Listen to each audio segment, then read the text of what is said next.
নমস্কার, নিউজ ভ্যানগার্ডের পর্দায় আপনাদের প্রত্যেককে স্বাগত। এই মুহূর্তের আপডেট খবর নিয়ে আপনাদের সঙ্গে আমি রয়েছি শতাব্দী। নজর রাখছি এই মুহূর্তের খবরের দিকে, কারণ বন্দে ভারত এক্সপ্রেসের ভাড়া কমছে। এই নিয়ে শুরু হয়েছিল একটা জল্পনা, এবং বিগত দিনে বন্দে ভারত যখন থেকে তার চলা শুরু করেছে তারপর থেকে ভাড়া নিয়ে একটা চাপানোত্তর সৃষ্টি হয়েছে, এবং বিশেষ করে আম আদমির পকেটে একটা ছেকা লেগেছে বন্দে ভারতের ভাড়াকে কেন্দ্র করে। কারোর কারোর স্বপ্ন আবার অধরাই থেকে গেছে বন্দে ভারতের চাপা। যাই হোক, এই মুহূর্তে রেলের পক্ষ থেকে বড় একটি পদক্ষেপ নেওয়া হয়েছে, যে ভাড়া কমানোর সিদ্ধান্ত নেওয়া হচ্ছে এবং খুব শীঘ্রই তা কার্যকরী করা হবে। বিস্তারিত যাবো, আমাদের সঙ্গে যুক্ত হয়ে গেছে প্রতিনিধি বিপ্লব চন্দ্র। বিপ্লব দা, কি জানতে পারছো? দেখো দেবশ্রী, 2019 সাল থেকে ভারতবর্ষে শুরু হয়েছিল বন্দে ভারত এক্সপ্রেস চালু, এবং বর্তমানে গোটা দেশে 136টি কিন্তু বন্দে ভারত এক্সপ্রেস চলছে। তবে এই বন্দে ভারত যে এক্সপ্রেস চালু হয়েছিল 2019 সালে, এবং তা চালু হওয়ার পর এই পরিষেবার অনেকটাই জনপ্রিয়তা লাভ করেছে। তার কারণ একমাত্র জানেন যে উন্নত পরিষেবায় সবচেয়ে বেশি স্পিড হলো এখন বন্দে ভারত। একাধিক ফেসিলিটি রয়েছে, তবে সাধারণ মানুষের কাছে সমস্যা দিয়েছিল সেখানকার ভাড়া। কারণ উচ্চ ভাড়ার কারণে আম আদমি বা সাধারণ মানুষ সেই বন্দে ভারতে চলা কিন্তু অনেকটা দুষ্কর হয়ে দাঁড়িয়েছিল। যদিও অনেকটা সময় বাড়িয়ে যেত, এবং সেখানে কিন্তু এই সময়ের নিরিখে যেহেতু দ্রুত গতি সম্পন্ন এই বন্দে ভারত, তো তার কারণে দ্রুত পৌঁছে যেত নির্ধারিত স্থানে প্রত্যেক যাত্রীরা বা প্রত্যেক সাধারণ মানুষ। কিন্তু সেই জায়গায় সাধারণ মানুষ বা জনসাধারণ এবং খেটে খাওয়া মানুষের কাছে এই বন্দে ভারতে চড়া বা বন্দে ভারতের সফর কিন্তু অনেকটাই কঠিন ছিল, একমাত্র ভাড়ার কারণে। এবং এই যে কারণ একাধিক ফেসিলিটি তারা দিচ্ছে, সেই জায়গায় দাঁড়িয়ে রেল মন্ত্রকের কাছে কিন্তু একাধিক অভিযোগ উঠে এসেছিল। রেল মন্ত্রকের কাছে কিন্তু সাধারণ মানুষ একাধিকবার কিন্তু তারা আবেদন করেছিলেন যে বন্দে ভারতের ভাড়া যেভাবেই হোক কমানো হোক, এবং সেটা নিয়ে কিন্তু রেলমন্ত্রী অশ্বিনী বৈষ্ণবের সাথেও আলাপ আলোচনা হয় রেল কর্তৃপক্ষের। এবং বর্তমানে যেহেতু 136টি বন্দে ভারত এক্সপ্রেস চলছে, সাধারণ মানুষের কথা মাথায় রেখে এবার কিন্তু সেই ভাড়া কমানোর একটু পরিকল্পনা নিচ্ছে। কারণ পরিকল্পনা নেবার কারণ হলো, সেই ক্ষেত্রে ভাড়া কমিয়ে নিলে সেক্ষেত্রে যাত্রীরা আরো বাড়বে, এবং সেক্ষেত্রে সরকারের কাছেও কিন্তু আরেকটা চাপ থাকবে। যদি বন্দে ভারত সেখানে ভাড়া কমিয়ে দেওয়া যায়, সেক্ষেত্রে দেখা যাবে যে সাধারণ যে এক্সপ্রেস ট্রেন গুলো রয়েছে সেই এক্সপ্রেস ট্রেন গুলো মুখ টুকে পড়তে পারে, এবং সেটাও হতে পারে যে একটা পরিকল্পনা। তাই বন্দে ভারতের যেহেতু একাধিক ফেসিলিটি রয়েছে, এসি রয়েছে, খাবারের ব্যবস্থা রয়েছে, টয়লেটের ব্যবস্থা, সুযোগ সুবিধা রয়েছে অত্যাধুনিক, এবং তার পাশাপাশি যখন কম সময়ের মধ্যে নির্ধারিত জায়গায় পৌঁছে যাবে দ্রুত গতিতে, তো সেখানে কিন্তু বৈদ্যুতিক খরচও অনেকটাই ব্যাহত হবে, লাগু হবে। তো সেই জায়গায় তো এক কথায় বলা যায় যে এই বন্দে ভারত এক্সপ্রেসের ভাড়াটা অনেকটাই কঠিন ছিল অন্যান্যদের কাছে।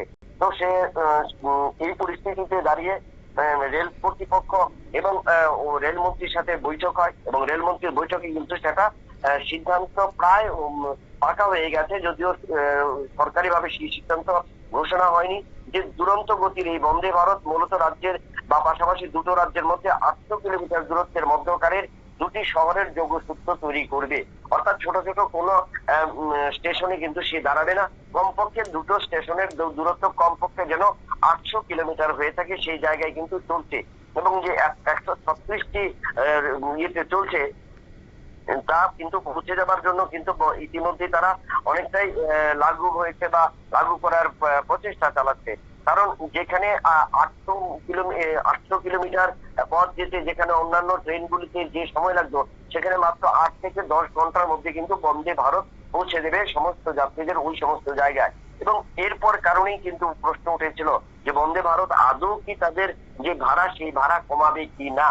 এই পরিস্থিতিতে যখন আলোচনা হয়, সেখানে উঠে আসে এবং উল্লেখ করা হয়েছে যে এই বন্দে ভারতের দাম কমানোর জন্য উত্তরপ্রদেশ কংগ্রেস সাংসদ রকিবুল হোসেন তিনি কিন্তু অশ্বিনী বৈষ্ণব অর্থাৎ রেলমন্ত্রী অশ্বিনী বৈষ্ণবের কাছে তার প্রস্তাব পাঠিয়েছিলেন। এবং সেই ক্ষেত্রে রেলমন্ত্রী সেই বিষয়টাও বলেছিলেন যে তিনি সেই বিষয়টা আলোচনা করবেন রেল কর্তৃপক্ষের সাথে, এবং রেল কর্তৃপক্ষের সাথে আলোচনা করে যেটা উঠে এসেছে বা যেটা খবর, যে আগামী কিছুদিনের মধ্যে খুব সম্ভবত এই বন্দে ভারতের ভাড়ার কিছু হ্রাস করানো হবে। তবে কবে নাগাদ হবে এবং কত করা হবে, কোন কোন স্টেশনে সেটা থাকবে, কারণ যেখানে 136টি বন্দে ভারত গোটা ভারতের মধ্যে চলছে, এবং 800 কিলোমিটার দূরত্ব যেখানে ডিস্টেন্স দূরত্ব রয়েছে প্রত্যেকটি স্টেশন থেকে, সেই সমস্ত স্টেশন এবং সেখানে কোন ভাড়া কত হবে।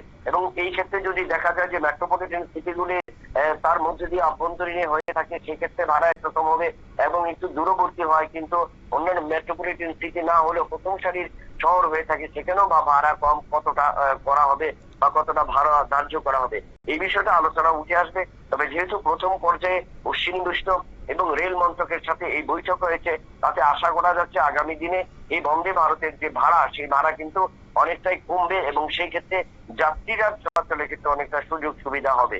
তবে কবে নাগাদ হয় সেটা কিন্তু দেখার বিষয়, কারণ 2025-26 অর্থ বছরে রেল বাজেট ইতিমধ্যে পেশ হয়ে গেছে, যদিও সেখানে এই বিষয়ে কোনো কথা উত্থাপিত হয়নি।